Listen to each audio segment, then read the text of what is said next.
Meu irmão fingia ter crises epilépticas graves só para manipular todo mundo. Depois de acusar falsamente a namorada do meu amigo, armamos uma situação e ele acabou confessando em público que sempre tinha inventado tudo. Eu sempre fui chamada de exagerada por desconfiar demais do meu irmão. Desde pequena, eu percebia que tinha algo errado no jeito dele de lidar com as coisas. Enquanto eu me virava para dar conta da escola, das tarefas de casa e até de ajudar meus pais quando as contas apertavam, ele sempre arrumava uma maneira de escapar de qualquer responsabilidade. Só que o detalhe mais sujo era a desculpa que ele usava: as crises epilépticas. Na nossa família, saúde sempre foi um tema delicado. Então, quando ele começou a dizer que sofria de convulsões, meus pais ficaram apavorados. Levaram-no a médicos, exames, especialistas, mas nada aparecia. Nenhum laudo confirmava. Ainda assim, bastava ele se jogar no chão, tremer um pouco e soltar uma espuma falsa na boca, que depois eu descobri que era chiclete triturado misturado com saliva, para todo mundo acreditar que ele estava prestes a morrer. No início, eu também me preocupei. Eu era nova demais para duvidar de algo tão sério. Mas com o tempo, comecei a reparar em como as crises só apareciam em momentos convenientes. Quando precisava fazer alguma tarefa da escola, quando meu pai mandava ele ajudar a carregar sacolas pesadas, quando a mamãe pedia para arrumar o quarto. Lá vinha ele, olhos revirados, corpo tremendo, e de repente estava deitado no chão com todo mundo correndo em volta. Era irritante, porque a cada cena dessas eu ficava encarregada de tudo. Se ele desmaiava quando tinha que ajudar nas compras, adivinha quem carregava tudo sozinha? Eu. Se ele tinha uma crise bem no dia de lavar a louça, eu ficava horas esfregando pratos enquanto meus pais cuidavam dele como se fosse um cristal prestes a quebrar. Eu comecei a duvidar, e minha dúvida cresceu quando percebi como ele se recuperava rápido demais. Não importava o quão forte fosse a crise, 10 minutos depois ele já estava rindo, pedindo comida, ou até mesmo no celular. E se eu ousasse comentar algo, meus pais me olhavam como se eu fosse um monstro sem coração. Você não entende o sofrimento do seu irmão, minha mãe dizia, sempre com aquele tom acusador. Se fosse você, gostaria de ser tratada com cuidado, não? A parte mais dolorida era que eu realmente não tinha espaço para reclamar. Qualquer tentativa minha de mostrar que algo estava estranho era interpretada como inveja ou frieza. Meu irmão era protegido como se fosse uma vítima indefesa, e eu... Bom, eu era a irmã ingrata que não aceitava a situação.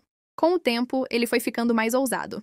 Começou a usar as crises para conseguir coisas além das tarefas domésticas. Um exemplo que nunca saiu da minha cabeça foi quando meu pai disse que não compraria um videogame novo porque não tínhamos condições. No dia seguinte, adivinha? Ele teve a pior crise de todas. Uma performance digna de hospital. Meus pais ficaram tão assustados que correram com ele para o pronto-socorro. Resultado? Uma semana depois, o videogame estava lá na sala. Eu fiquei olhando aquela caixa brilhante e só pensava: quanto custa uma mentira bem ensaiada? Pelo visto, muito. E a cada vez que ele ganhava algo dessa forma, minha revolta só aumentava. E não pense que eram só presentes. Ele começou a usar isso para escapar de problemas sérios. Um dia, foi pego colando numa prova. A professora ia aplicar uma suspensão, mas ele, adivinha, começou a tremer na frente de todo mundo. Os colegas correram para ajudar. A professora entrou em pânico. E o castigo simplesmente desapareceu. Enquanto eu ficava meses estudando de madrugada para tirar notas boas, ele continuava passando de ano na base da encenação. O mais perturbador era ver como ele sabia manipular as pessoas. Eu juro que havia uma frieza calculada nos olhos dele cada vez que se preparava para mais uma farsa. Como se fosse um ator em cena, planejando cada detalhe. Eu tentava me convencer de que talvez fosse coisa da minha cabeça. Mas a verdade é que, no fundo, eu sabia. Meu irmão estava enganando todo mundo. E eu não fazia ideia de até onde ele seria capaz de ir para manter essa mentira viva. E eu mal podia imaginar que um dia ele não se contentaria apenas em me sobrecarregar ou enganar meus pais. Ele ia arruinar a vida de pessoas inocentes e quase destruir a minha também. Com o passar dos anos, as crises do meu irmão se tornaram cada vez mais estratégicas. Era como se ele tivesse um cronômetro interno que sabia exatamente quando cair no chão e fingir convulsões. Já não eram apenas pequenos escapes de tarefas. Agora, ele usava a doença como um escudo contra qualquer consequência. Se tirava uma nota baixa, pronto. Vinha uma crise dramática, e meus pais corriam para a escola pedir compreensão. Se chegava atrasado em algum lugar, bastava dizer que tinha passado mal no caminho. E todo mundo aceitava, porque, afinal, Coitado, ele é doente. Enquanto isso, eu estava sempre carregando o peso da família. Eu estudava, ajudava em casa, fazia de tudo para não dar trabalho. Mas nada parecia suficiente porque, no fim, meus pais sempre comparavam. Você tem que entender o lado do seu irmão. Você é saudável, ele não. A gente precisa cuidar dele, não pode pressioná-lo. E assim, eu era tratada como se não tivesse direito a reclamar de nada. Era como se minha vida fosse uma lista de obrigações, enquanto a dele era uma sequência de desculpas bem ensaiadas. O pior é que ele aprendeu rápido a usar a manipulação emocional junto com a farsa médica. Ele chorava, dizia que tinha medo de morrer, que não sabia quando teria outra crise, que só queria viver uma vida normal. E claro, meus pais caíam direitinho. Era impossível competir com o teatro dele. Eu me lembro de um episódio específico que me deixou com uma raiva tão grande que até hoje sinto um nó na garganta quando penso. Eu tinha uns 15 anos e estava juntando dinheiro para comprar um notebook usado. Guardava cada moedinha, deixava de sair com amigas, fazia até pequenos trabalhos para vizinhos. Estava quase conseguindo. Adivinha o que aconteceu? Uma crise bem na semana em que meu pai recebeu o 13º. Ele caiu no chão da sala, tremendo como nunca, e minha mãe quase chamou a ambulância. No fim, o que aconteceu foi que, dias depois, meu pai apareceu com um celular caríssimo para ele. É para distrair, vai ajudar a controlar a ansiedade, foi a desculpa. Eu fiquei olhando para aquele aparelho brilhando nas mãos dele enquanto o meu cofre, cheio de moedas e notas amassadas, parecia ridículo. Ele nem sequer precisava se esforçar. Bastava se jogar no chão, fingir uma convulsão e pronto. Ganhava mais do que eu conseguiria em meses de esforço. A revolta crescia dentro de mim, mas eu ainda não tinha como provar nada. Cada vez que eu falava, parecia que eu era a vilã. Como você pode duvidar da doença do seu irmão? Era a frase que mais ouvia. Mas o que mais me assustava era perceber que ele estava começando a gostar demais desse poder. Não era só sobre fugir de tarefas ou ganhar presentes. Era sobre ver as pessoas se desesperarem, correrem para acudir, mudarem a vida ao redor dele como se ele fosse o centro do universo. Era como se ele tivesse descoberto a sensação de controlar todo mundo na palma da mão. E quanto mais poder sentia, mais ousado ficava. Teve um dia em que ele me olhou nos olhos depois de mais uma crise falsa e sussurrou baixinho só para eu ouvir. Engraçado como eles acreditam em tudo, né? Eu juro que gelei na hora. Aquilo foi a confirmação do que eu sempre soube, mas nunca consegui provar. Ele estava ciente, totalmente consciente do que fazia. E ainda assim, eu não consegui contar para ninguém. Quem acreditaria em mim? Para meus pais, ele era o filho doente. E eu era a filha amarga que não tinha compaixão. O problema é que quanto mais tempo passava, mais eu percebia. Ele não ia parar. Cada mentira que colava era um incentivo para inventar outra maior. Cada manipulação bem-sucedida era um degrau a mais na escada de falsidades que ele construía. E foi assim que a situação saiu do controle. Porque um dia, ele não se contentou em manipular meus pais ou escapar de tarefas. Ele decidiu usar suas mentiras para atacar outras pessoas. E foi nesse ponto que a coisa se tornou insuportável.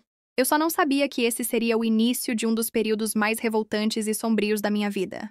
As coisas começaram a desandar de verdade quando meu irmão percebeu que podia usar suas crises para muito mais do que arrancar presentes ou escapar de responsabilidades. Ele começou a usar a doença inventada como arma de manipulação contra os outros. No colégio, isso ficou evidente. Ele descobriu que podia colocar colegas em apuros só de insinuar que eles o haviam provocado antes de uma convulsão. Bastava dizer: fulano me deixou nervoso. Foi por isso que tive uma crise. Pronto. O colega era chamado pela direção, levado como se tivesse cometido um crime, e meu irmão, claro, recebia toda a atenção e piedade. Ele já não precisava estudar, não precisava se esforçar, não precisava lidar com consequências. Virou intocável. Enquanto isso, eu vivia à sombra dessa mentira. Porque todo mundo olhava para mim como se eu fosse a irmã privilegiada, saudável, que tinha a obrigação de ser paciente, compreensiva e amorosa. Só que ninguém sabia o peso que era viver ao lado de alguém que mentia tão descaradamente e saía ileso de tudo. Uma vez eu o peguei treinando os espasmos na frente do espelho. Ele não percebeu que eu estava na porta. Eu vi ele ensaiando os tremores, forçando os olhos a revirar, até ensaiando como cair sem se machucar. Quando ele me viu, não se assustou. Apenas sorriu e disse: "Se você contar, ninguém vai acreditar." E ele estava certo. Eu não tinha como provar. Aos poucos, ele começou a usar isso até em amizades. Quando não queria ir a algum compromisso, fingia ter passado mal. Quando queria que alguém fizesse algo por ele, dizia que estava fraco. Virou especialista em manipular emoções. Mas o que realmente me revoltou foi quando ele começou a usar essa farsa para estragar a vida das pessoas de propósito. Teve uma vez em que um colega de sala não quis emprestar o material para ele. No dia seguinte, em plena aula, meu irmão começou a se debater, caiu no chão, e quando voltou a si, disse que o tal colega tinha feito ele se sentir mal, que tinha sido grosseiro. O garoto foi parar na coordenação, levou advertência e ainda ficou marcado como insensível. Eu assistia a tudo com o estômago embrulhado. Era como ver um ator cruel encenando uma peça macabra, e ninguém percebia. Todos batiam palmas para a atuação, enquanto eu gritava por dentro, impotente. Em casa, a situação só piorava. Meus pais tratavam ele como se fosse um príncipe frágil. Ele não precisava fazer nada, enquanto eu acumulava responsabilidades. Se a casa estava bagunçada, era culpa minha. Se as notas dele caíam, era porque eu não o ajudava o suficiente. E se eu tentava me defender, vinha o sermão. Mas seu irmão já sofre tanto e você não consegue ter um pingo de compaixão? A pior parte era o olhar dele. Sempre aquele olhar frio, calculista, que me encarava como se estivesse se divertindo com a minha frustração. Eu sentia que ele gostava de me ver sufocada, presa naquela rede de mentiras que só ele controlava. Até que um dia a mentira dele ultrapassou todos os limites. Porque não bastava mais manipular meus pais, professores ou colegas. Ele decidiu jogar a bomba no círculo de amigos que eu tanto prezava. Foi quando ele conheceu a namorada do meu melhor amigo. E dali em diante, a vida de todos nós nunca mais seria a mesma. Quando meu irmão conheceu a namorada do meu melhor amigo, eu já pressentia que aquilo não ia terminar bem. Ele sempre teve uma fixação estranha em destruir tudo o que me fazia feliz. Se eu tinha boas notas, ele dava um jeito de desviar a atenção para si. Se eu fazia novos amigos, ele inventava histórias para afastá-los. Então, quando ele viu a felicidade do meu amigo ao lado da namorada, parecia só questão de tempo até transformar aquilo em mais uma arma. No começo, ele fingiu ser simpático. Fazia questão de se aproximar dela, sorria, elogiava, perguntava coisas demais. Eu percebi que ela ficava desconfortável, mas educada como era. Nunca quis ser grossa. Meu melhor amigo, coitado, também não desconfiava de nada. Afinal, para ele, meu irmão era o rapaz doente, alguém que precisava de paciência e carinho. Foi nesse cenário que a manipulação mais nojenta começou. Ele começou a insinuar de forma sutil que ela não gostava dele. Falava coisas como: "Sabe, acho que ela tem algo contra mim. Sempre me olha estranho." Ou então: "Será que ela não te contou o que disse de mim?" E com essas frases jogadas ao vento, foi plantando dúvida no coração do meu amigo. Eu tentei alertar. "Não dá ouvidos! Ele sempre inventa coisas." Mas era inútil. Ele olhava para mim com aquela expressão de quem pensa: "Você está sendo dura demais com o seu irmão doente." Até que veio o golpe mais baixo. Um dia meu irmão apareceu em casa chorando, dizendo que a namorada do meu amigo tinha o perseguido no corredor da escola e o chamado de farsante.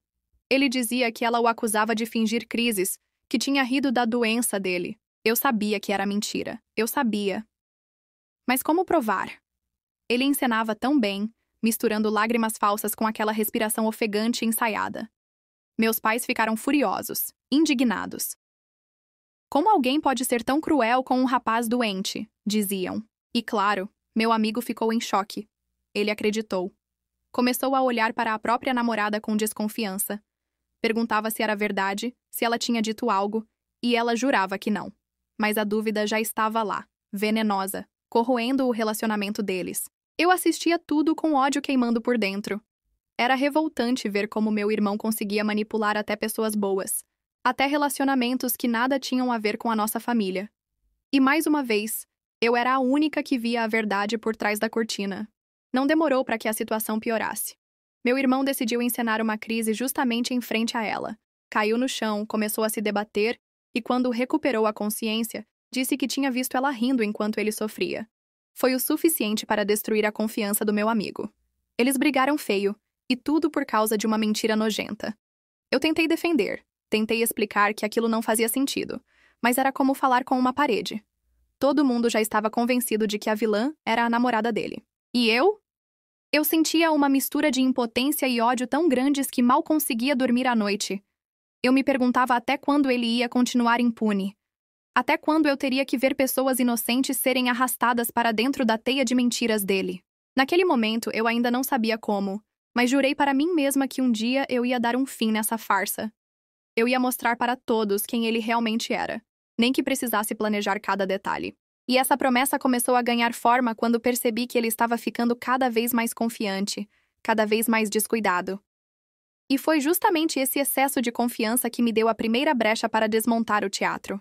Depois de ver meu irmão destruir o relacionamento do meu melhor amigo com aquela mentira nojenta, eu cheguei ao limite da minha paciência. Pela primeira vez, não era só a minha vida que ele estava bagunçando. Ele tinha decidido brincar com os sentimentos e a reputação de pessoas inocentes. Aquilo me fez perceber que se eu não fizesse nada, ele continuaria a se sentir invencível, livre para espalhar seu veneno por onde passasse.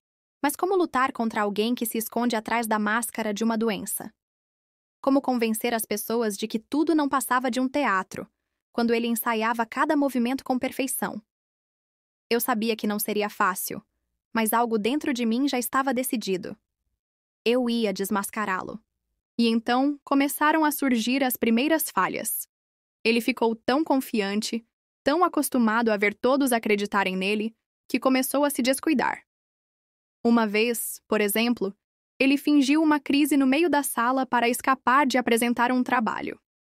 Caiu no chão, se debateu, todo mundo entrou em desespero. Só que alguns colegas repararam que ele, sem querer, abriu um dos olhos para ver se estavam olhando. Foi rápido, mas suficiente para gerar um burburinho. Claro, ele conseguiu contornar.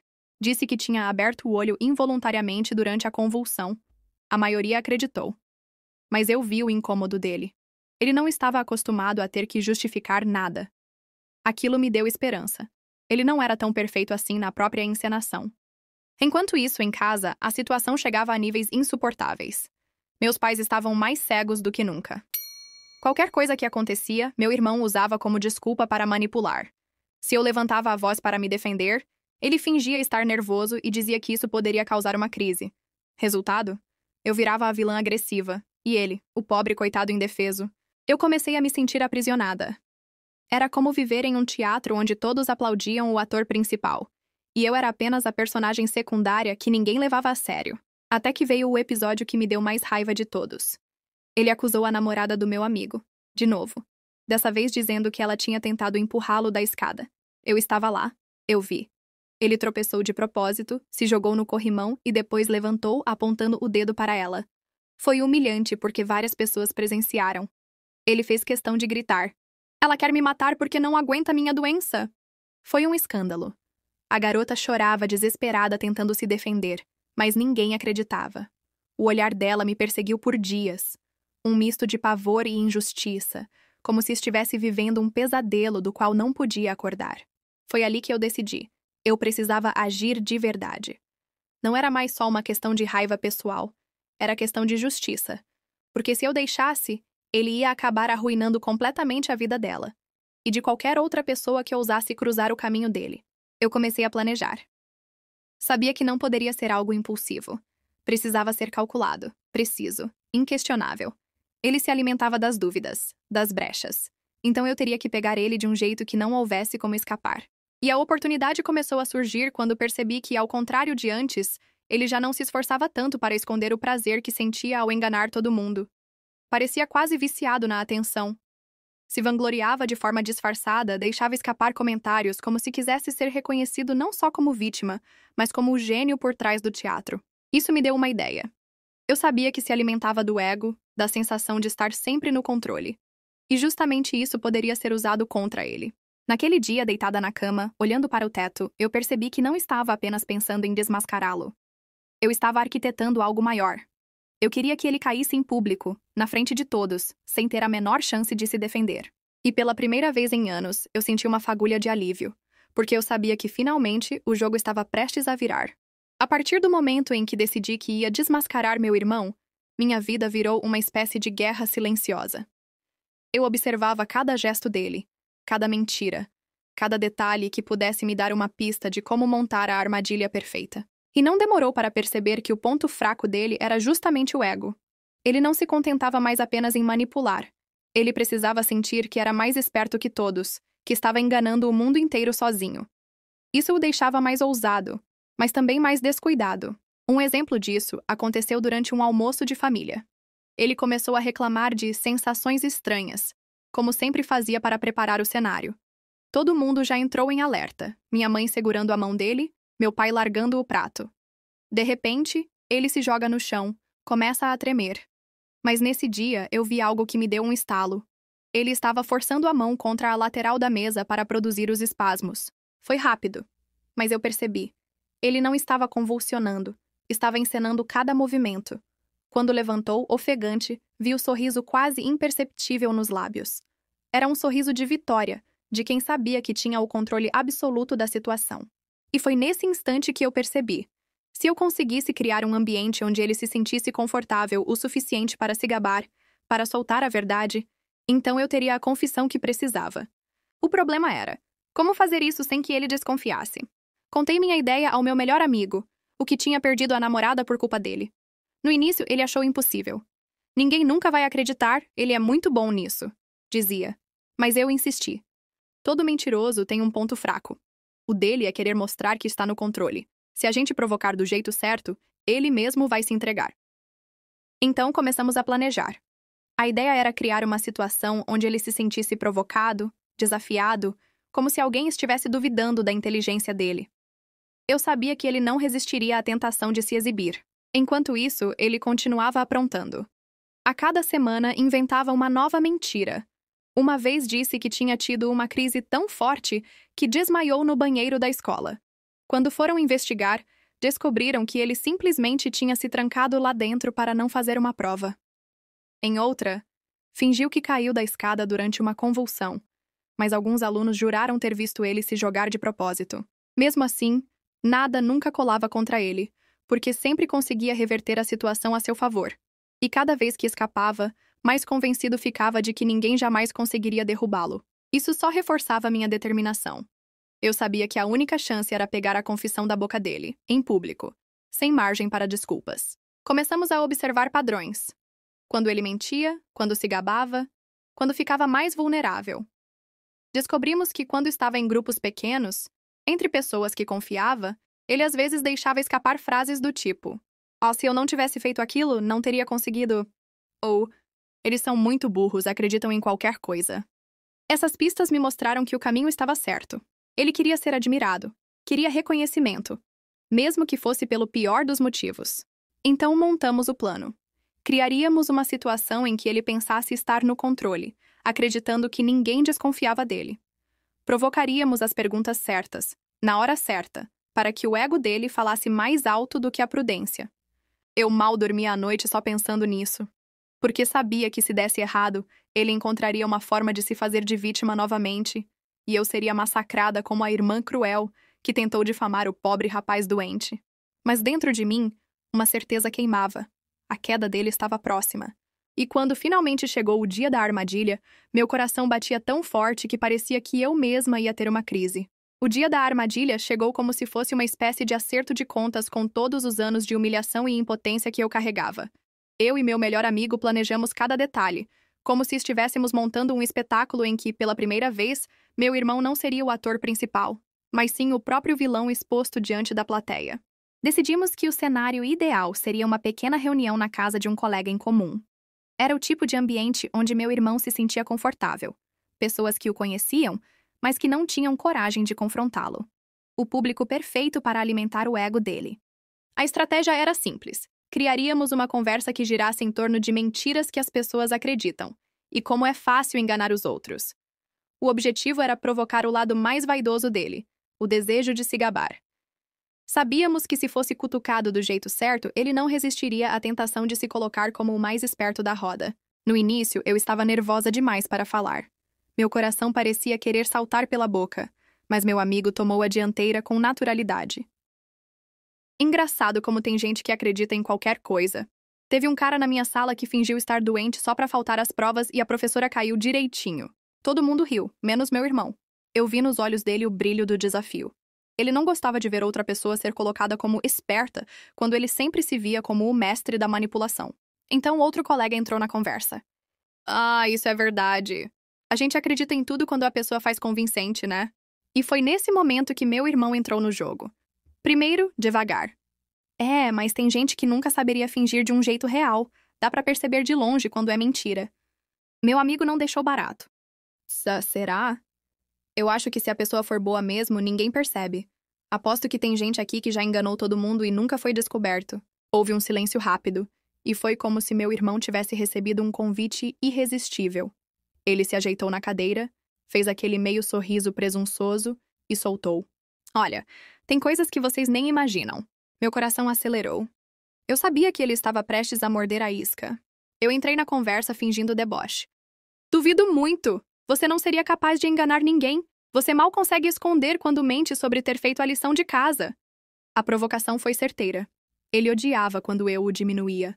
O olhar dele queimou em direção a mim, mas ao mesmo tempo havia orgulho, como se estivesse prestes a me esmagar com uma revelação. Ele então respirou fundo, olhou ao redor e disse em voz baixa, mas suficiente para todos ouvirem.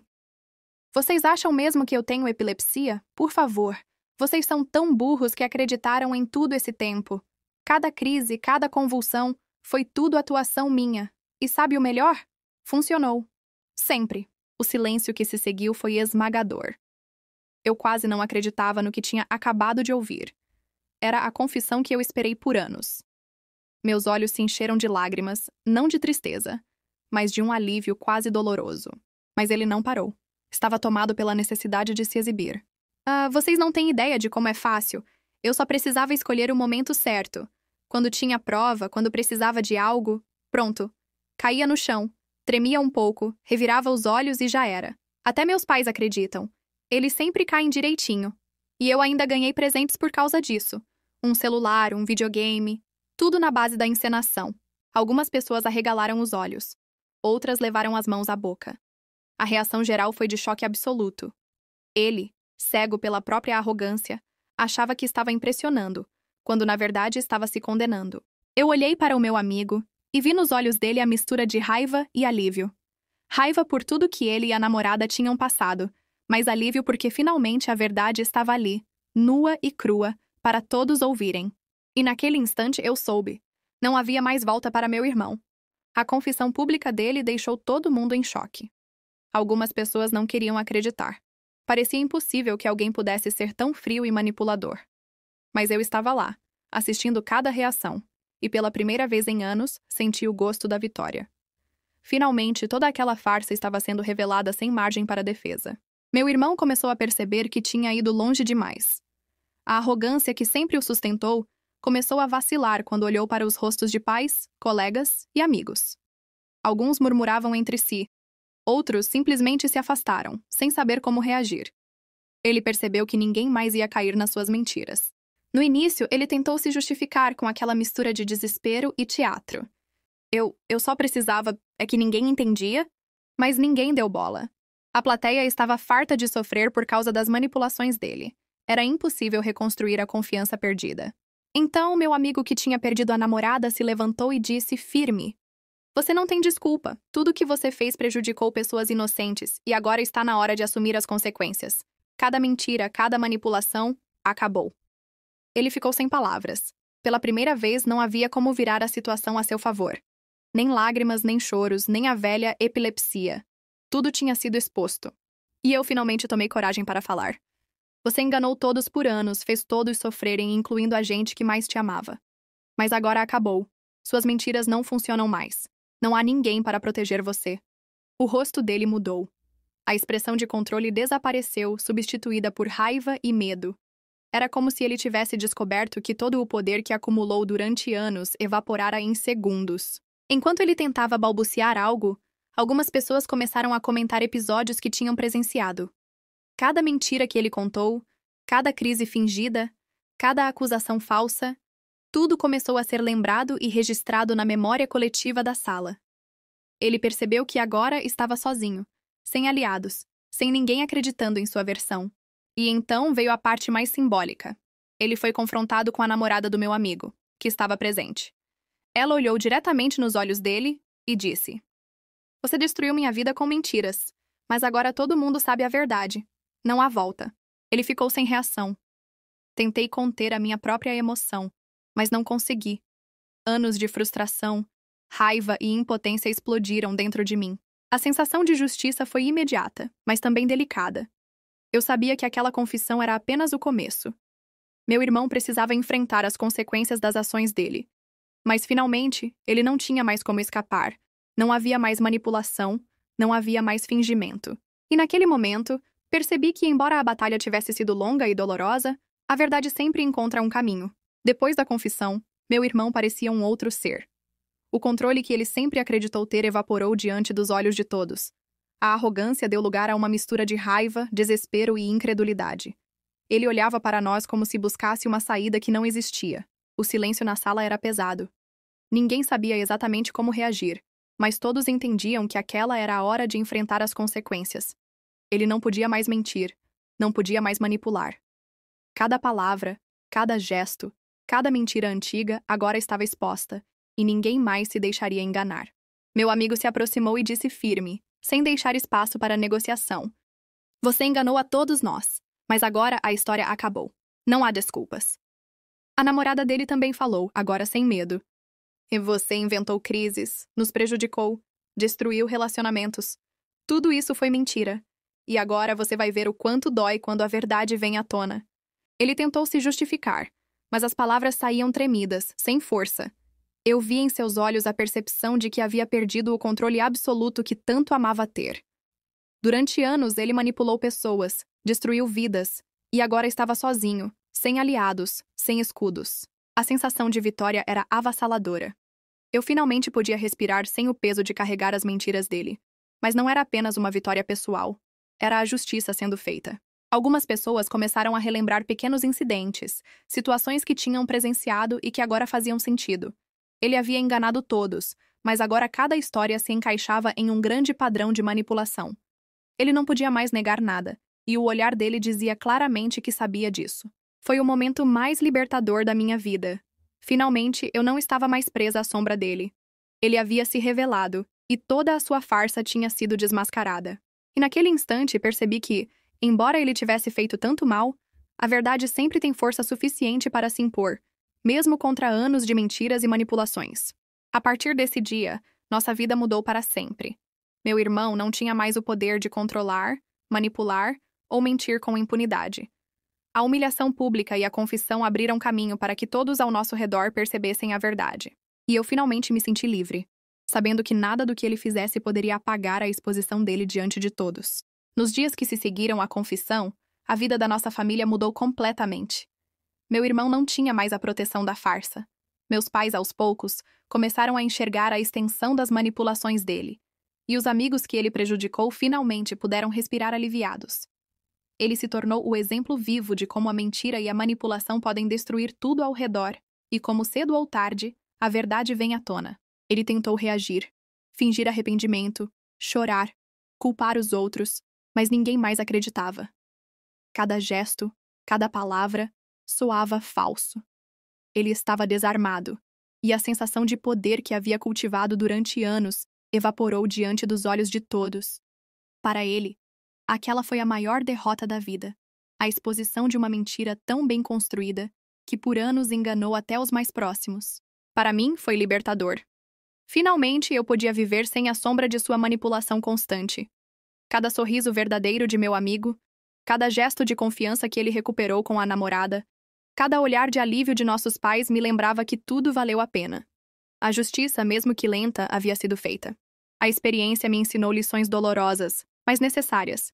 Que pessoas podem ser perigosas quando mentem sem limites, que manipulação emocional é devastadora, e que mesmo aqueles mais próximos podem se tornar agentes do caos se não forem confrontados.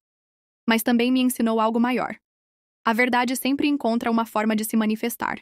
E a coragem de enfrentar a mentira é a maior arma que alguém pode ter. Hoje, quando penso em tudo o que aconteceu, sinto uma mistura de raiva pelo que ele fez e alívio por finalmente termos conseguido colocar fim à sua farsa. Meu irmão teve que encarar o reflexo de suas ações, e isso o mudou para sempre. Eu, por outro lado, cresci com força, determinação e a certeza de que nunca mais seria manipulada por ninguém. A história do meu irmão serve como um lembrete. Mentiras podem durar anos, mas eventualmente a verdade encontra seu caminho e derruba até os manipuladores mais ardilosos. E eu tive a oportunidade de testemunhar isso de perto, enfrentando medo, dor e revolta, para finalmente restaurar a justiça na vida das pessoas que eu amava. E pela primeira vez em muito tempo, eu me senti em paz. Não se esqueça de deixar o seu like e comente aqui embaixo o que você faria se tivesse um irmão assim.